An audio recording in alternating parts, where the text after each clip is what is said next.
Welcome to EconTalk, part of the Library of Economics and Liberty.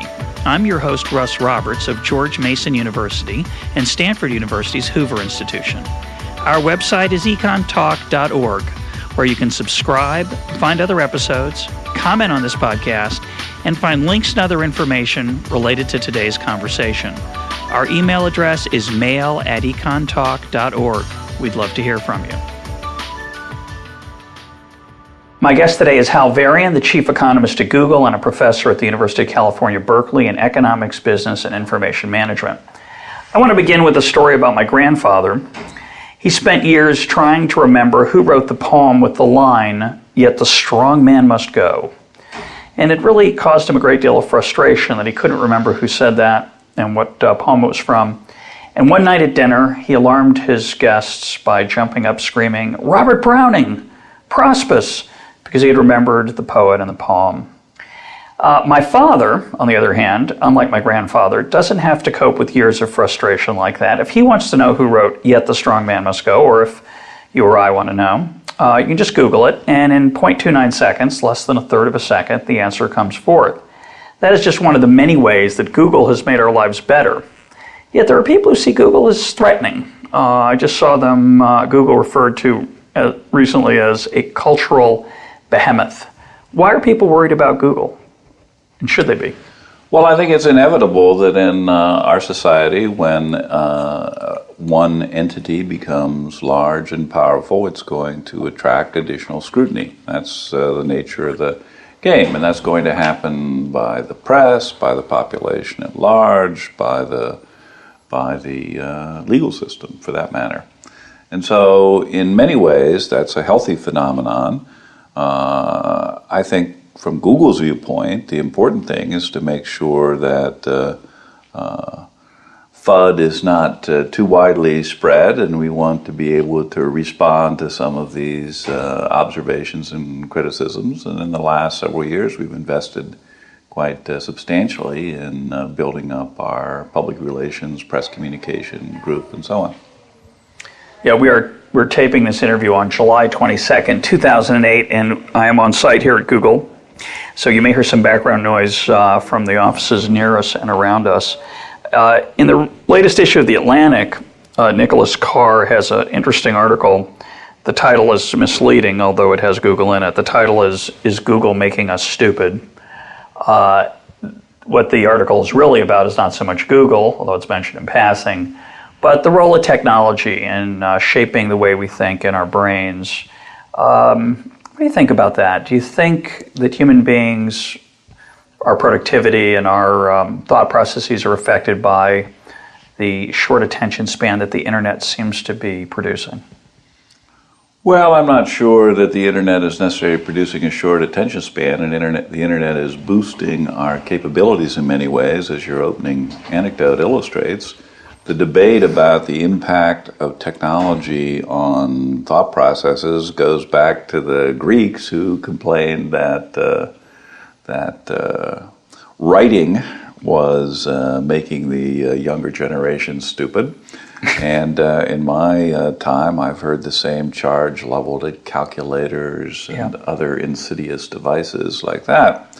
But the truth of the matter is that you can do so much more with these extra capabilities, get rid of the mundane tasks, and really focus on the important things. So, in my view, when you can use Google, or for that matter, use a calculator, it frees your mind to really pursue the creative thought processes as opposed to the routine or mundane processes. Yeah, I have a friend who's worried about using a GPS system because she might lose the ability to read a map, and I ask her if she worries about knowing how to shoe a horse, one of the many skills that have been lost as technology has advanced. So I'm definitely sympathetic to your perspective. In the Carr article, he refers to his own personal loss of attention span. He says he finds it hard to read long books. I do find in my own case that I'm easily distracted by my email and other things. Do you think there's any counter to those benefits you talked about? Well, the worst factor that destroyed my attention span was being a university dean. More than your attention span, I suspect. I was commiserating with another colleague who said when he went back to teaching, he would work on something for 20 minutes and then say, well, now what? Yeah. Because when you're dealing with management, you've got an interrupt-driven life, and your time is divided up into 20-minute chunks if you're lucky. In many cases, it's more like 10-minute chunks. And when I wrote the New York Times columns, I had a similar experience. I had a 850-word limit, so whatever I wanted to say had to fit in 850 words. Well, as Robert Frost once said, free verse is like playing tennis with a net down, and in some sense, an article with no page limit is like playing tennis with a net down. I think that having that constraint of the 850-word column did a lot to improve my communication and writing style. Yeah, I agree. But it has made it more difficult to write long pieces. You should try an NPR commentary. You get about 475. Has the same. It focuses the mind wonderfully, like a hanging. So as I like to put it, in Washington, nobody pays attention to anything that doesn't fit on a bumper sticker. And in business, nobody pays attention to anything that doesn't fit on a one-page memo. And in academia, nobody pays attention to anything that doesn't fit on a 40-page document with footnotes and appendices. Yeah, so true. What do you think is the future of, if you have any thoughts you can share, maybe you can't share them, on the future of searching? We've become incredibly spoiled, as that opening story is an example of. And I don't think people really appreciate, most people don't any more than they appreciate, I guess, any more than they appreciate most of the modern marvels of modern life, what something like Google actually does. I think most people think that the cool thing about Google is it searches a lot of sites. That is not the cool thing about Google. The cool thing about Google is that it knows, and of course that's not really the right verb. We don't have a verb for what it does. It yields a set of pages we're likely to want to read. And that's an extraordinary achievement of the human mind combined with technology. Is that going to change? Is it going to get better, or is it going to get different? Well, you know, our colleague Herb Simon, who started out life as an economist and then moved into computer science, had a wonderful quote. He said, "A wealth of information creates a poverty of attention." Yeah. And the problem in today's world is we have this wealth of information, so we're always looking for ways to economize on attention. If you look at Google, in the language of information retrieval, they describe precision and recall. And precision says, of the documents retrieved, how many are relevant, and recall says, of how many relevant documents there are, how many have been retrieved.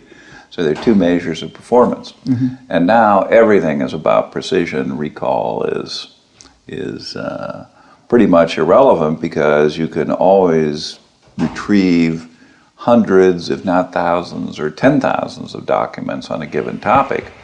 The challenge is to make sure that the documents you do retrieve are the most relevant to the query at hand. Right, you don't want all of them. You don't want all of them. And one of the things that's interesting from the viewpoint of a kind of coevolution of the system is over time, users have become much more skilled at entering queries. Correct. So there are enter queries which are more focused, that are longer, that are more qualified. And so, of course, that gives Google or any other search engine a much better chance of pulling out the relevant documents. And we see this evolution even in the last few years. Yeah, no, that's an interesting point. It's an art, the art of searching.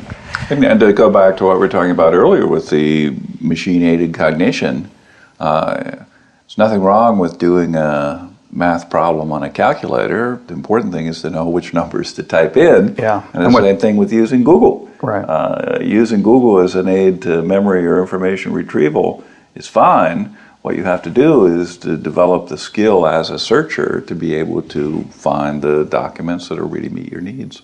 But is the technology itself going to get smarter, or is it just the user? The users are getting smarter, as you point out. Will the technology get smarter? So what people don't really understand fully is that technology is ultimately based on statistical relationships. And in fact, if you take the Google search algorithm in English and apply it to another language, it will work remarkably well. Mm-hmm. So there are these language or meaning independent parts that are primarily driven by statistical relationships of one form or another. And as we get more data, as we get more experience, those will get better.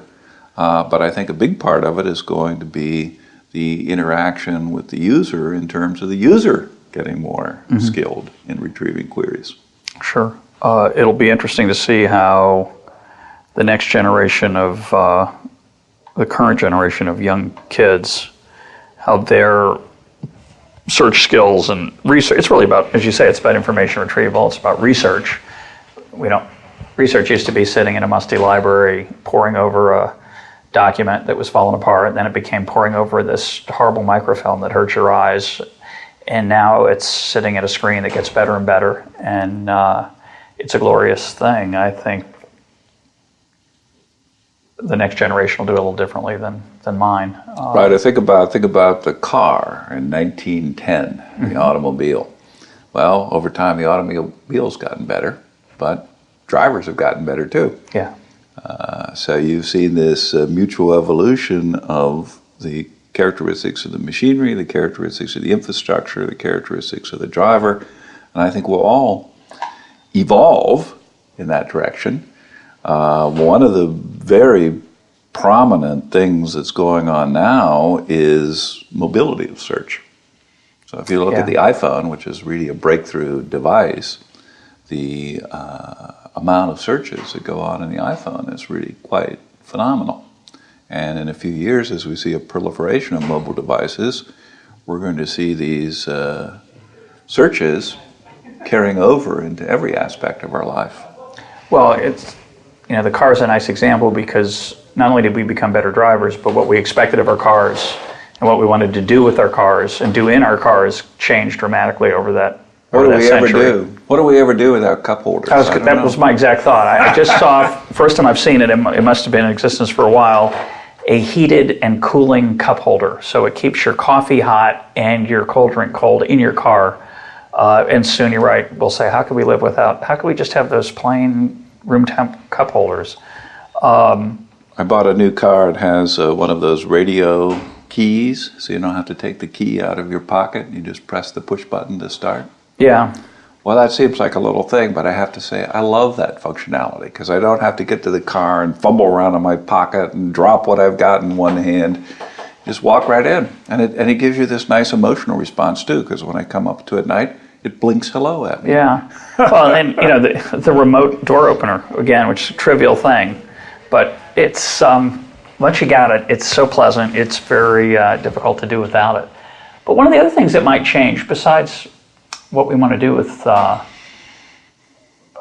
searching, I think the iPhone's a good example, is the hardware is going to change and the internet itself is going to change. So the iPhone's an interesting example because I think probably people spend a lot of time getting directions on it and finding out where a restaurant is, things that we don't think of as research when we think of the academic applications of the internet, but of course it plays a remarkable role now in convenience.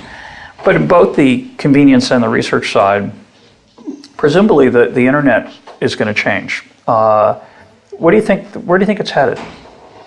Well, I think one of the nice facts about the internet is it makes information more democratic.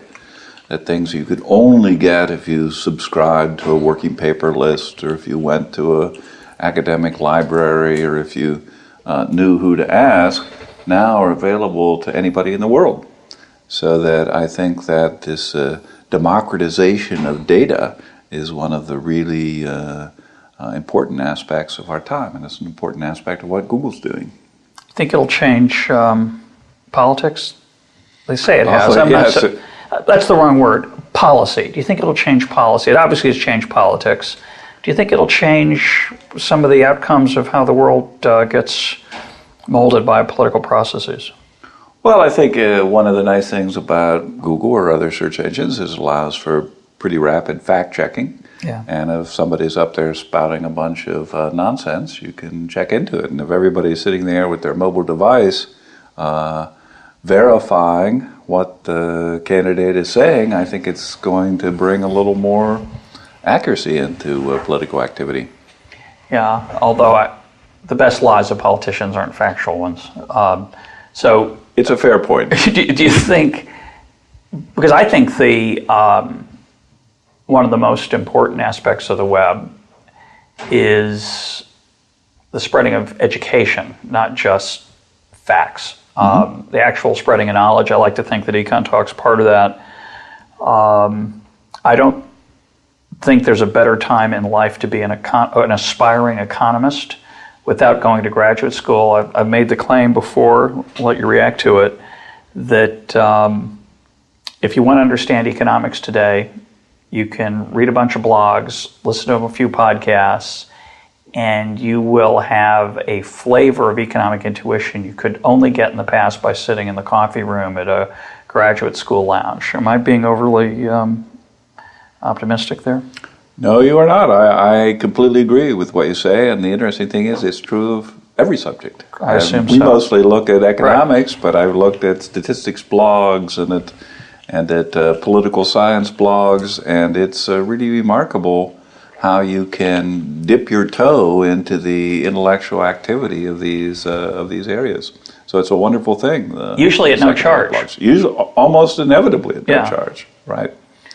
But one would think that might affect not just the leisure hours of people, but also how they think, and then perhaps what they vote for, and et cetera. Yeah, I hope so. I'm not an avid reader of some of the more partisan blogs, but of course I look in on them every now and then, and you'll see this solipsism where people are talking only to their own group, yep. and this, of course, is a negative aspect. The nice thing is that I think, given the freedom of entry in this area, you've got the possibility of challenge, debate, counter-challenge. So take the ongoing discussions, let's say, about global warming, which is really a huge problem of our time. And this debate that we see about what is the cost, what are the impacts, how are things developing, what's the magnitude. The magnitude. This is incredibly healthy for a society. I mean, it's frustrating in some ways for the participants who are sure that they're right. Who are sure that they're side. right. Yeah, absolutely. But I think it's overall one of the great developments of our time that you can have that kind of free and open debate. I think that's an interesting point. I think there is a lot of concern out there that news is becoming partisan. We see that on cable. We see it on the web most dramatically. I'm not sure that's a bad thing.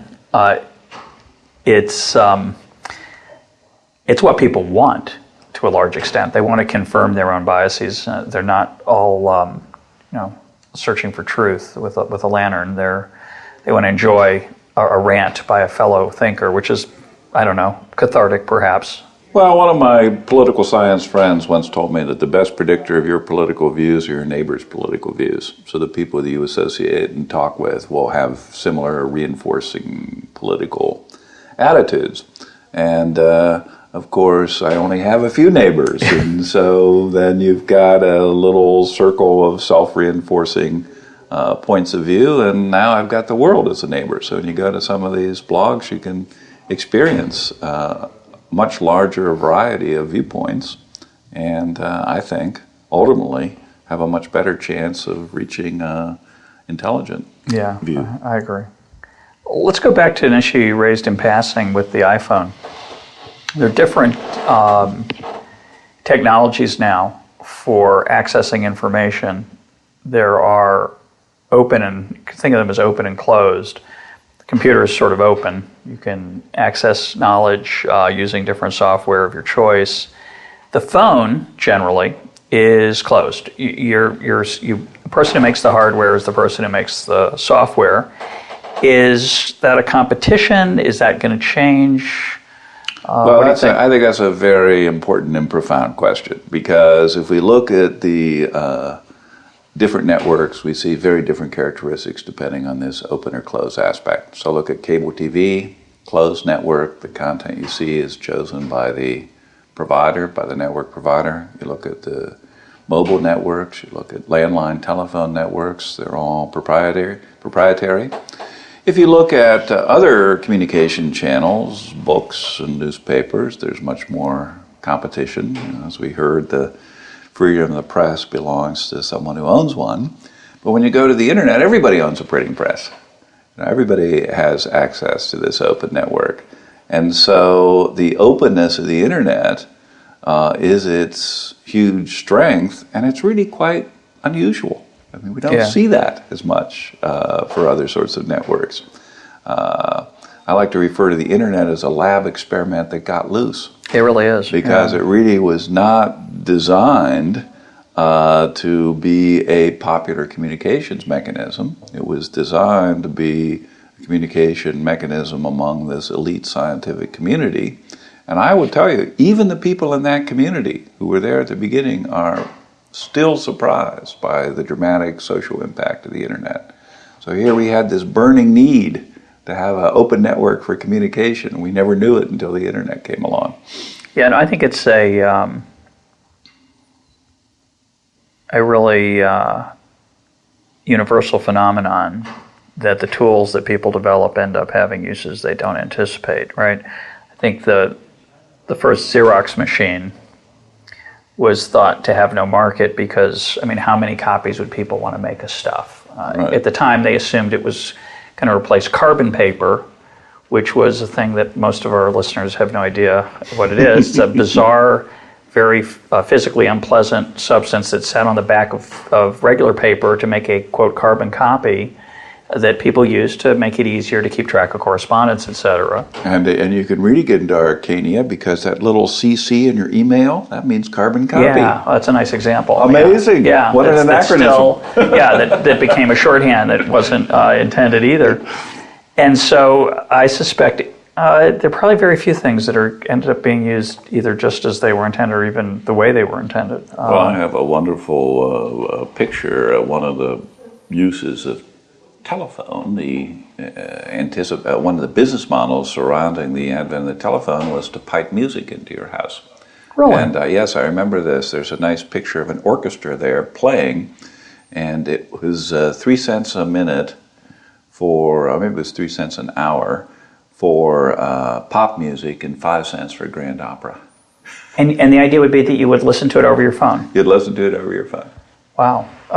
Early example of an iPod. That's right. Limited. That's right. Same function. Limited choice. Very limited mobility. I guess you had to stand next to the wall. Well, they would have a speaker on it, but it would. This was, of course, prior to radio, so it was really, radio is what ended up having that functionality. And even radio is an interesting example because the initial killer app for radio was ship-to-shore communication. That was what really counted. And the fact that other people could overhear your conversation was a nuisance. And it was a great leap to think that, gee, there might be, that might not be a bug, it might be a feature. Yeah. So you could, in fact, broadcast, think of the word, broadcast the same message to millions of people. Right. So, yeah, that's. And then the challenge is, how do you pay for it? Yeah, how do you make money off it? And they found a way. Which same thing with the internet. People usually do. Yeah, I know. I interviewed Chris Anderson recently, who's got a planned book called Free, and it is a remarkable thing how much of the internet is free to users. Much of it's free to the providers too. They don't get anything out of it, and I think the Google story is a phenomenal story because they found a way to make some money off of something that people I think thought was going to be free. And it is still free to the user. Mm-hmm. It's a wonderful, wonderful system that's evolved. So we're talking about going back to the proprietary and non-proprietary, open and closed idea. You closed by saying how wonderful it is that the internet is open as it is, and that was something unintended. Didn't wasn't planned. How do you think that's going to evolve? Do you think it's in terms of that competition, of implicit competition between closed and open systems? What role is the government going to play? What role should they play? Well, I think that the genie is out of the bottle, so people have seen the benefits of having an open system, and there's more and more of a push towards that model. So, for example, in Europe, there's a big effort towards document exchange, open standards for document exchange.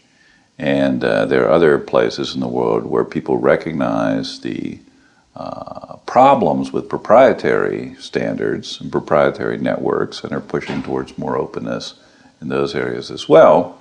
Of course, as we both know as economists, then you still have to worry about what the business model is that supports that open network. So I won't say it's something that's going to necessarily work everywhere, but I think it really has a lot of possibilities in ways that we haven't yet envisioned. As you know, there's a movement towards open science, where publication will mean something quite different in the future. Yeah, which is probably a good thing. Absolutely, I think so. I mean, of course, what we're doing here is a nice example as well. It's open communication. There was that competition is such a powerful force. You had a very interesting column in your earlier days at the New York Times on whether information technology matters. Yes. Nicholas Carr again, actually, by chance, who we mentioned earlier, wrote an article, I think, for the Harvard Business Review and then a book, suggesting that IT didn't matter. And you wrote very wisely, I think, that it doesn't. Do you remember that piece? Well, I remember a bit of it. I think that one of the points of the debate was this issue that information technology becomes somewhat generic. So you could have pretty much the same IT here as there. And I completely agree with Nicholas on that point, that we have gotten much more generic structures now than we had 20 or 30 years ago. In fact, one really important aspect of information technology is that systems that were only available to the largest and richest companies are now available to a much, much, much broader span of organizations. So only the Walmarts and Targets and Kmarts of the world could afford these intelligent cash registers that tracked inventories and produced reports at the end of the day and had scan codes and all this stuff 15 years ago, but now the smallest mom and pop store can have the same technology, essentially. So we've seen this great democratization of the technology. But coming back to the data side, I feel that even though a lot of the infrastructure is reproducible easily across companies, the expertise is not necessarily reproducible across companies. That's correct. And people who invest in hiring data managers, information managers, statisticians, economists, other people who can make sense of those masses of data, I think they will have a competitive advantage in the future. It's a nice distinction. I said in a recent interview that what's the key to success? You want to have a scarce factor of production that's highly complementary to something that's ubiquitous and cheap. Yeah. So if you have a monopoly on left shoes and right shoes are free, you're in a pretty good position. So what's ubiquitous and cheap these days? It's data. Yeah. And what is it that's the scarce factor that's complementary to data? It's the analysis, analytics. Yeah, thinking about it wisely. And so thinking about it, getting the data to tell a story, communicating that story effectively, and translating it into practice. So those are absolutely critical skills. And I think the sexy career of the next decade is going to be statistician. Yeah, and I think you're right. I used to teach in the business school at Washington University in St. Louis, and I would have undergraduates who would brag to me that they majored in business because you don't have to write any papers. And I would explain to them that, well, I understand that appeal, but learning to write and communicate well is a remarkably important skill, and it's very scarce and very valuable. We had a group of recent MBA graduates come to management at Google several years ago and saying would really like to have a course on databases and statistics. Now, when I tell this to my colleagues at business schools, they immediately burst into laughter and say, "You've got to be kidding," because those are the least popular courses in any MBA curriculum. Right, we offer a ton of those, and no one takes them. No one takes them. Yet the students got here. When they got here, they realized if they had to wait around and get some engineer to pull the data for them, they'd never make their presentation schedule for next week. If they had to go around and dig through the books or look for how do you compute a confidence interval, they wouldn't be able to produce the required material either. So they were very, very insistent on providing a refresher course, and we did it for them. Although in defense of the employees of the MBAs, I suspect, and this is a general problem, and maybe we'll use this as a segue to talk about economic education. The way that topics get taught in a business school are not always the most useful ways, partly because they have to be general, but also I think because people teaching them tend to be, they like to think of themselves as high-minded and in an ivory tower, and they're more likely, I think, to force the students to prove why t-statistic is related to confidence interval and statistical significance, rather than having them understand that greater or less than 2 is not really the only thing that matters, that there's subtler and more important intangible lessons. The way I think about it, and I comment on this generally, I think it's very hard to teach people things in universities, especially at the undergraduate level, that don't easily lend themselves to an exams. And a lot of the lessons of life that are most valuable are not amenable to exams. Wisdom is not easily tested.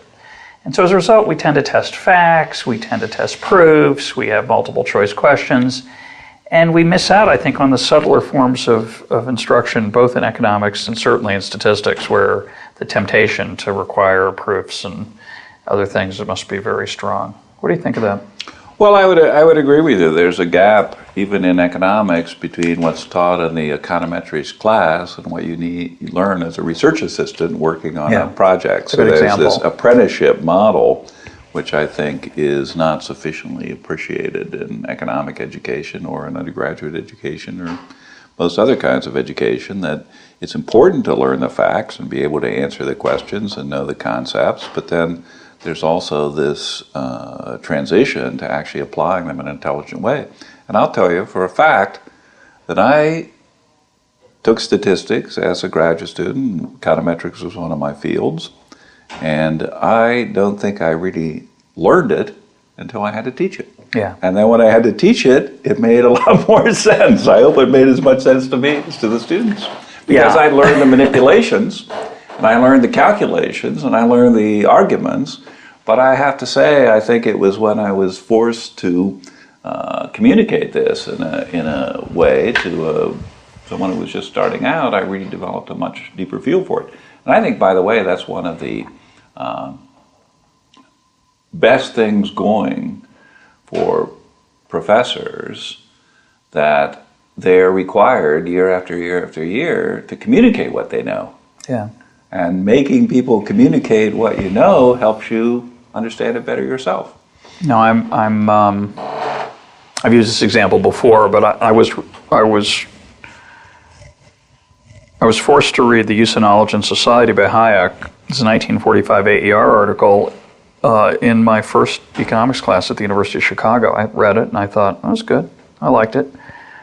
I realized 20 years later, 30 years later, 25 years later, I didn't really understand it. And when I asked students what it meant, and I realized they didn't understand it, and then I had to teach them what it meant, they also took a while because I had to figure it out. There are a lot of concepts in economics that are like that are deeper than they appear, comparative advantage being one of my favorites. But I think in statistics, this issue of apprenticeship is the right model, that there are certain things you learn from the seeing it done that's important. Let me ask you, talking about the usefulness of your graduate training, you're the chief economist at Google. In the past, that meant you were the person who came to management with a large-scale macroeconomic model to tell them what interest rates were going to be in 2 years or 6 months. I suspect that's not what you do much of here. Be curious to hear what you bring to Google as an economist. What have you found useful about your econometrics and econometrics training, if any, that you bring to bear? And why did they hire you? Well, I came to Google 6 years ago. I had been dean at Berkeley, and after you're dean for 7 years or so, you get some time off for good behavior. And I took unpaid leave from Berkeley and came here to Google because I knew several of the people involved. And I asked Eric Schmidt what I should work on, and he said, "Why don't you take a look at this ad auction? I think it might make us a little money." Well, he was right. What is that? The ad auction is how we sell ads on the side of the page. So It's done by an auction. And it's a very clever auction. It was in place by the time I arrived. But first thing I did is I took a look at it. I did the game theoretic modeling of that auction. Very simple techniques turned out to lend a lot of insight. And I did an econometric analysis on top of that. And my claim is it's one of the great arguments for game theory because the data fit the model within 4 or 5% error. The model really does a very good job, I think, of explaining what's going on there. And so I've continued over the years working on the care and feeding of the Google ad auction. That's been one of the primary responsibilities. So once I finished working on that, one day somebody came in and said, "Oh, Google, it's all over. Our traffic is falling through the floor. We should start looking for other jobs." And I said, "Let's look at the data." And they said, "See, look how much queries have dropped." And I said, "Why don't we plot that data in log terms? Take the log of the data." Once you take the log and look at it, you can see that the percentage drop this summer was the same as the percentage drop last summer, is the same as the percentage drop the summer before that. So that very, very simple expedient of just looking at the log of the traffic rather than looking at the actual traffic gave you a great deal of insight. And this, by the way, was a very, very smart person who looked at the absolute numbers and got worried. I think what it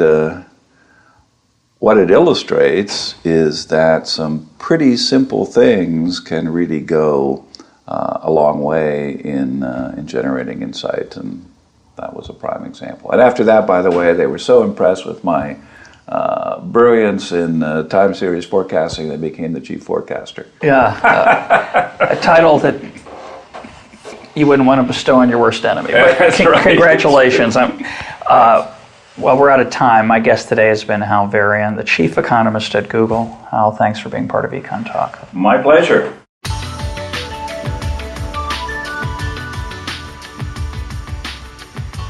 This is EconTalk, part of the Library of Economics and Liberty. For more EconTalk, go to econtalk.org, where you can also comment on today's podcast and find links and readings related to today's conversation. The sound engineer for EconTalk is Rich Goyette. I'm your host, Russ Roberts. Thanks for listening. Talk to you on Monday.